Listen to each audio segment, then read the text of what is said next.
جب آپ استغفار کریں گے تو گناہ کو کیا بنا دیا جائے گا؟ نیکی۔ اس کا مطلب ہے اللہ سبحانہ جل وعلا مکمل قادر ہے شے کو تبدیل کرنے پر، قادر ہے نا، کہ تھا تو گناہ بنا کیا دیا گیا۔ بالکل اسی طرح جس طرح وہ گناہ کو نیکی بنا دیتا ہے، اسی طرح وہ وبا کو شفا بھی بنا دیتا ہے۔ ایک ہی چیز کسی ایک کے حق میں زہر ہوتی ہے، دوسرے کے حق میں اس کا علاج ہوتا ہے، ایسا ہے بھی، ایسا ہوتا بھی ہے۔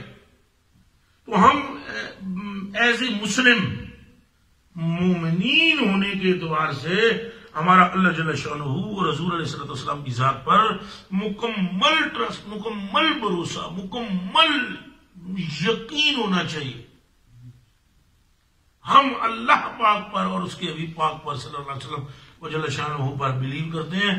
اس کے سوا ہم باقی جو میں نے آپ کو باتیں سمجھا دی ہیں کہ ہم ہر ایک فیصلے کا ہمیں احترام کرنا چاہیے۔ اگر ہماری حکومت پورے ملک کو لاک ڈاؤن کرتی ہے، ہم اس کے ساتھ ہیں۔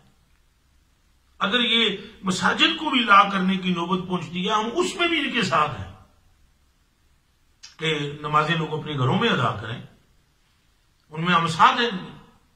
نوعیت ایسی پہنچ جاتی ہے، بہت سارے امور ایسے بن جاتے ہیں جن میں حکومت فیصلے لیتی ہے، ہر فیصلے کے ساتھ ہیں، احترام کرتے ہیں ہر فیصلے کا، مگر جو یقین اللہ جل شانہ اور رسول علیہ السلام کی ذات بابرکات پر ہے، اس یقین کی بنیاد پر اپنے قلوب کے اندر یہ یقین رکھو کہ نفع اور نقصان ذات حق کے ہاتھ میں ہے۔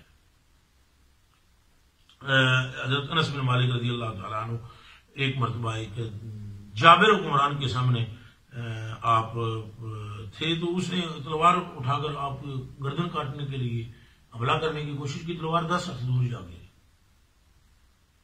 مڑ پھر انہیں کہا میں ذرا سنبھلے نہیں سمجھو، پھر انہیں حملہ کیا، پھر وہ گر گیا، تیسری باری انہیں حملہ کیا، پھر گر گیا۔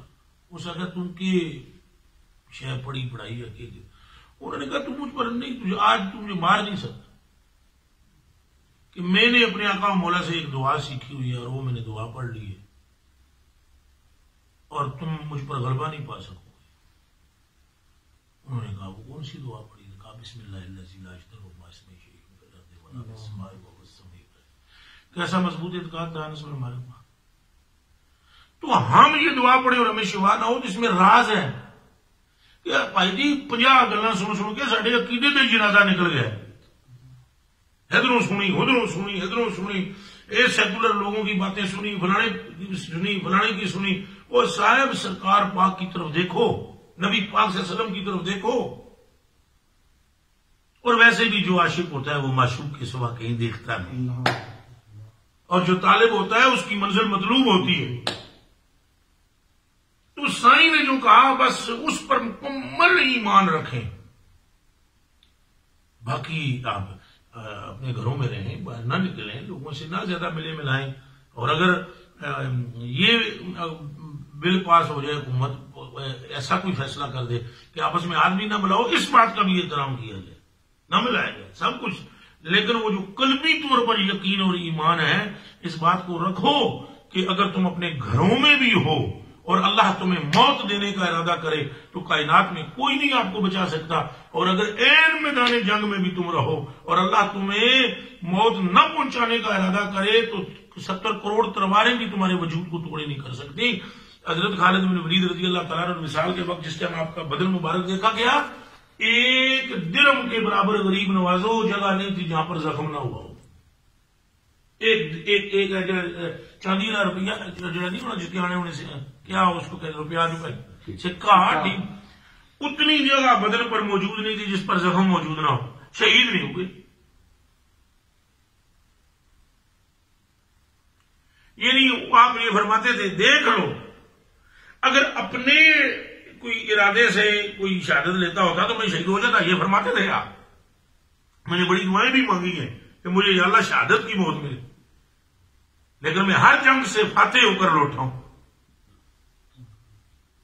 تو مطلب کہنے کا یہ کہ قدرت جو ہے حقیقی ذات حق تعالی سبحانہ کی ہے، باقی تدابیریں کرنی چاہیے، منکر نہیں ہونا چاہیے تدابیروں کا، اور دوستوں کے ساتھ کوئی الجھاؤ پیدا نہیں کرنا چاہیے۔